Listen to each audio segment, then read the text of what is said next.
Hello everyone, आज के इस लेक्चर में हम orthogonality relations of Bessel functions के बारे में डिस्कस करेंगे कि ये क्या होता है।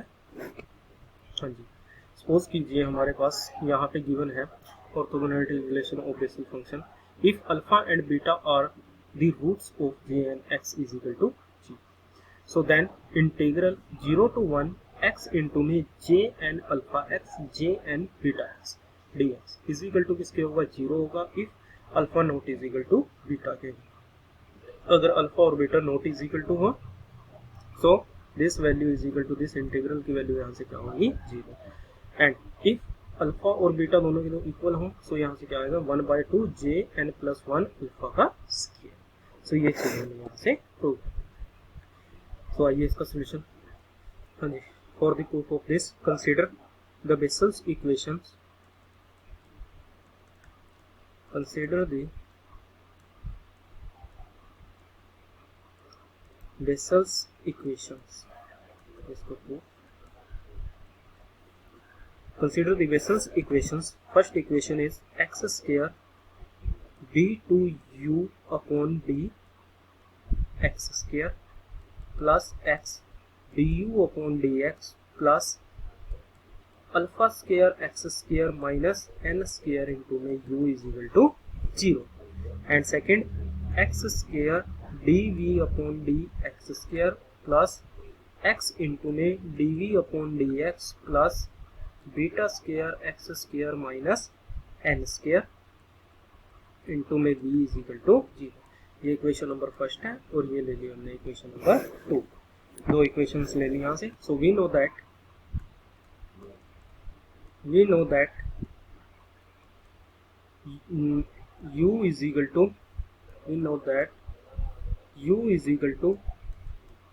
jn alpha x and v is equal to jn beta x or solution of equation number 1 and 2। यानी कि ये सोल्यूशन है इक्वेशन नंबर 1 का और ये यानी कि ये किस किस के सोल्यूशन है, इक्वेशन नंबर 1 और 2 के। ये कहाँ से है, ये लास्ट लेक्चर में हमने जब reduction of equation in Bessel equation में किया था तो वहाँ पे हमने इसका प्रूफ किया था। सो ये किसके सोल्यूशन आए थे, इस टाइप की इक्वेशन थी जो, तो उसके सोल्यूशन क्या आए थे, जे एन एक्स। वहाँ पे क्या था, के स्क्वायर एक्स स्क्वायर। सो वहाँ से सोल्यूशन क्या आए थे, जे एन के एक्स की फॉर्म में। ठीक है। So now multiplying 1 by v upon x and 2 by u upon x भी है। यानी कि 1 को किससे मल्टीप्लाई किया, v upon x से, और 2 को मल्टीप्लाई किया u upon x। सो हमारे पास इक्वेशन नंबर 1 ये है। इसको मल्टीप्लाई कर देते हैं v upon x से, यानी कि x से x कट देगा, x v d2u upon dx square plus यहाँ से x cancel, v du upon dx plus v upon x alpha square x square minus N square u is equal to 0।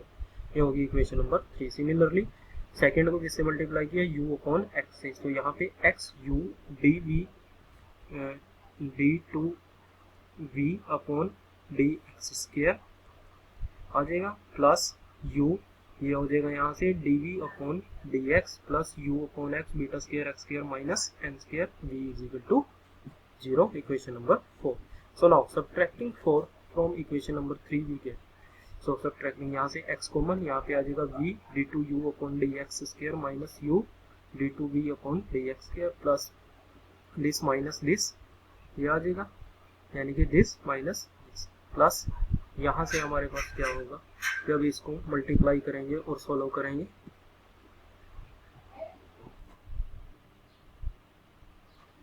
और जब इसको यहाँ से multiply करेंगे v u upon x minus N square, और यहाँ पे क्या आ जाएगा, u v upon x n square. ये पॉजिटिव हो जाएगा, ये आपस में कैंसिल आउट हो जाएंगे। सो यहाँ से बचेगा सिर्फ और सिर्फ हमारे पास क्या बचेगा, यहाँ से ये वाली टर्म और ये वाली टर्म। यहाँ से क्या बचेगा, वी अल्फा स्क्वायर एक्स और यहाँ से बचेगा यू बीटा स्क्वायर एक्स। ठीक है। सो इसमें से क्या कॉमन हो सकता है यहाँ पे, और साथ में क्या है, u और v भी मल्टीप्लाई में है। सो u भी कॉमन आ जाएगा एक तो यहाँ से, और क्या आ जाएगा, x कॉमन आ जाएगा। यहाँ से बचेगा alpha square minus beta square. तो ये आ जाएगा इसका यहाँ से जो भी है हमारे पास फाइनल रिजल्ट। सो इन दोनों टर्म्स को सोल्व करने के बाद हमारे पास ये फाइनल टर्म इसकी बनती है। सो नेक्स्ट दिस इम्प्लाई, अगर हम इसे डेरिवेटिव की फॉर्म में लिखें इसको और इसको, यानी कि यहाँ से ये हमारे पास, यानी कि इसको हम क्या लिख सकते हैं यहाँ से D upon D X over X into में D you upon D x into में V minus D we upon D x into में यू, यानी कि इसको लिखा जा सकता है अगर जब x की रिस्पेक्ट में डेरिवेटिव करेंगे तो ये चीज आ जाएगी, और जब x को एच टीज रखेंगे डेरिवेटिव इसका होगा अंदर से। तो इसका कितना आ जाएगा v एच टीज, ये आ जाएगा d two you upon D x square, ठीक है। फिर ये एच टीज, इसका डेरिवेटिव कितना आ जाएगा d we upon D x, यानी कि अगर रफली वर्क देखिए हम यहाँ से करके, इसका डेरिवेटिव कितना होगा D two you upon D x square V plus v का D we upon D X D you upon D, सिर्फ इसका डेरिवेटिव इसका करेंगे, minus D two V upon D x square U H टीज and minus D we upon D X, minus है D we upon D X D you upon D X. तो ये आपस में कैंसिल आउट, सिर्फ बचेगा हमारे पास ये वाला चीज, ठीक है। सो यानी कि इन दोनों टर्म्स को हमने किसमें लिख लिया, इसमें, एंड प्लस में यहाँ से आ जाएगा, एंड प्लस यहाँ से आ जाएगा plus alpha square minus beta square into में यू वी एक्स, यानी कि x you v is equal to 0। So now इसको दे देते हैं हम equation number 5। Now integrating equation number 5, integrating equation 5 within the limit 0 to 1 v, कि जब इसको हम इंटीग्रेट करेंगे between the limit 0 to 1 v है, सो इसका इंटीग्रेशन कितना आ जाएगा यहाँ से x d you upon D x into में v minus D we upon D x u, यानी कि इस पूरे का इंटीग्रेशन डी एक्स ये कैंसिल आउट और इंटीग्रल लिमिट लग जाएगी 0 to 1 plus integral 0 to 1 alpha square minus beta square x you v is equal to 0, and this implies again यहाँ से ये किसके इक्वल होगा जब इसमें हम वैल्यूज रखेंगे इसकी at the point x is equal to 1। So यानी this is equal to d you upon D x v minus D we upon D x u at x is equal to 1 पे ये value है, और जब 0 रखेंगे सो x 0 होने की वजह से ये वैल्यू क्या हो जाएगी 0, प्लस इंटीग्रल 0 to 1 ये हमारे पास यहाँ से क्या आ जाएगा alpha square minus beta square x you v is equal to 0। So यानी कि दिस इम्प्लाइज यहाँ से इसको क्या लिखा जा सकता है, इसको दूसरी साइड ले आते हैं, alpha square minus beta square integral 0 to 1 X you V D x is equal to, जी इसके साथ डी एक्स भी आएगा, ये भी डी एक्स होगा,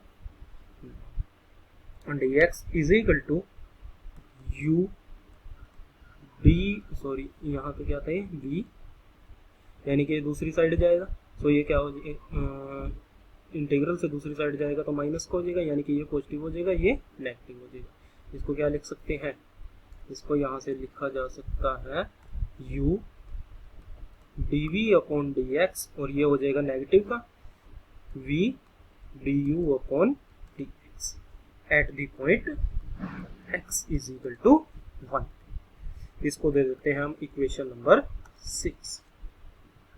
सो now as we know that u is equal to हमारे पास क्या था जे एन अल्फा एक्स था, ये हमारे पास था ऊपर।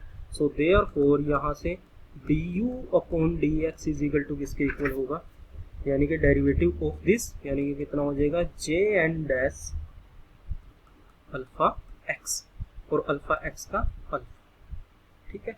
सो यानी कि ये हमारे पास किसके इक्वल आ गया, दिस इज इक्वल टू, यहाँ से इसका इंटीग्रल आ गया, this is equal to alpha J N dash alpha x. Similarly v is equal to हमारे पास किसके इक्वल है, similarly v is equal to है जे एन बीटा एक्स के इक्वल है। सो यहाँ से डेरिवेटिव dv अपॉन dx किसके इक्वल होगा, dv upon dx J N dash beta x into में बीटा, यानी कि बीटा इंटू में J N dash beta x. So therefore from equation number 6 से integral 0 to 1 x uv dx, और ये इस साइड से आ जाएगा u की वैल्यू कितनी है जे एन अल्फा एक्स, ये पुट कर दी, और dv अपॉन dx की वैल्यू हमारे पास आ गई beta J N dash beta x minus J n beta x किसकी v की वैल्यू, और dv अपॉन dx आ जाएगा alpha J N dash alpha x, और ये alpha square minus beta square right hand side में, ये this is the equation number 7 as alpha and beta are root of J N x. So ये इसे satisfy करेंगे, this value is equal to 0 and this value is equal to 0 at alpha और beta. So this implies जब alpha और beta के दोनों की value 0 है तो यहाँ से क्या होगा, राइट हैंड साइड क्या हो जाएगी 0 हो जाएगी। So integral 0 to 1 x uv dx is equal to किसके इक्वल आ जाएगा 0। So therefore integral 0 to 1 x uv dx is equal to 0 when alpha naught is equal to beta. So integral 0 to 1 x u की value jn alpha x jn beta x dx is equal to 0 when alpha naught is equal to beta.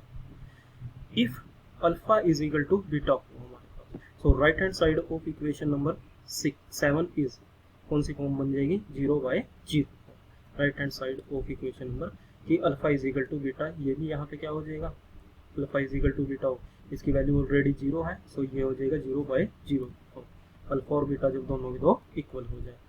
So as alpha is a root of equation J N x, so therefore J n alpha is equal to 0, let beta is equal to हम put कर लेते हैं alpha plus h. Now beta tends to alpha if h tends to 0, अगर H tends to 0 लेंगे, so put beta is equal to alpha plus h and jn alpha is equal to 0 in equation number 7, and taking the limit h tends to 0, we have limit h tends to 0 integral 0 to 1 x jn alpha x jn beta x dx is equal to limit h tends to 0। यहाँ पे हमने क्या किया कि इसमें एक तो jn alpha is equal to हमने क्या पुट कर दिया इक्वेशन नंबर 7 की राइट हैंड साइड में 0 पुट कर दिया, equation number 7 J n alpha ये वैल्यू 0 हो जाएगी, सिर्फ ये बचेगी minus J n beta x की जगह अल्फा प्लस एच रख दिया, और ये बचेगा यहाँ से alpha J N dash alpha x, और बीटा की जगह आ जाएगा अल्फा प्लस एच का स्केल।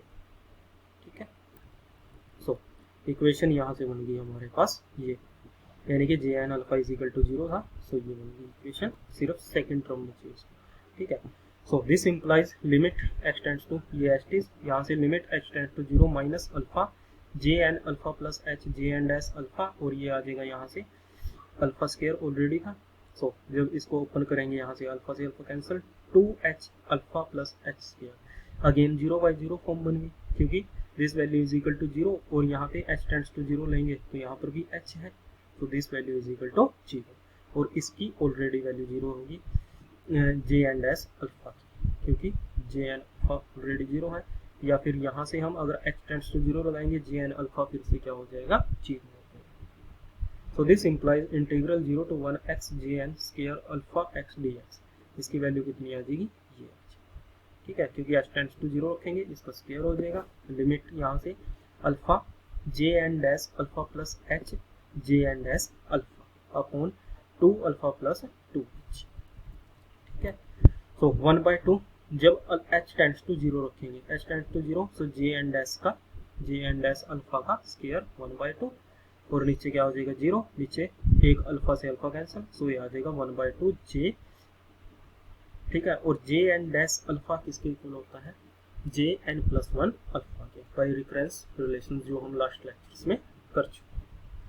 तो ये था हमारे पास रेफरेंस रिलेशन, जब alpha is equal to beta हो तो 0 होगा, जब sorry not is equal to है तो 0 होगा, अगर इज इक्वल टू है तो वैल्यू क्या आएगी 1/2 जे एन प्लस 1 अल्फा का स्केल। ठीक है, तो ये वैल्यू इसकी यहाँ से ये वाला स्टेप हमारे पास कैसे आया था, यहाँ से इसका 0/0 की फॉर्म थी, यानी कि लिमिट h टेंड्स टू 0 नहीं, तो इसका क्या किया डेरिवेटिव ऊपर भी और नीचे भी with respect to h, J N dash alpha plus H आ जाएगा, बाकी सब एच इज यहाँ से आ जाएगा 2 अल्फा, यहाँ से बचेगा 2h। ठीक है, उसके बाद ये हमारे पास से, तो ये था हमारे पास